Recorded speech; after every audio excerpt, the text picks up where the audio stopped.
ایک بار کا ذکر ہے، ایک خوبصورت دنیا تھی جہاں درخت، پرندے، جانور اور انسان سب خوشی خوشی رہتے تھے۔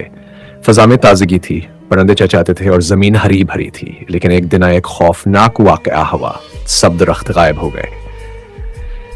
دنیا کی سا منظر پیش کر رہی تھی، لوگے تو آسمان دھندلا تھا، سورج کی روشنی سیدھ تھی زمین پر گر رہی تھی اور دھوپ تیز۔ فضا میں آکسیجن کم ہو چکی تھی، سانس لینا مشکل ہو گیا تھا۔ پرندے کہیں نظر نہیں آ رہے تھے کیونکہ ان کے گھونسلے درختوں میں ہوتے ہیں۔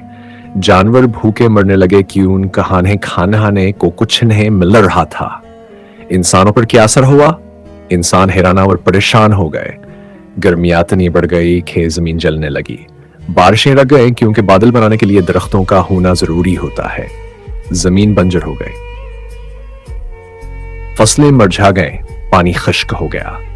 انسانوں نے سمجھا کہ درخت صرف پھلکڑی یا سایہ دینے کے لیے نہیں بلکہ زندگی کے سانس ہیں۔ ان کا کٹ جانا، ختم ہو جانا انسانوں کی بربادی کا آغاز تھا۔ سب لوگ اٹھے ہوئے اور عہد کیا، کہا باہر کوئی درخت لگائے گا۔ بچے، بوڑھے، جوان، سب نے درخت لگائے۔ وقت کے ساتھ دوبارہ پرندے آئے، فضا صاف ہوئی، زمین ہری بھری ہو گیا اور زندگی واپس آ گئی۔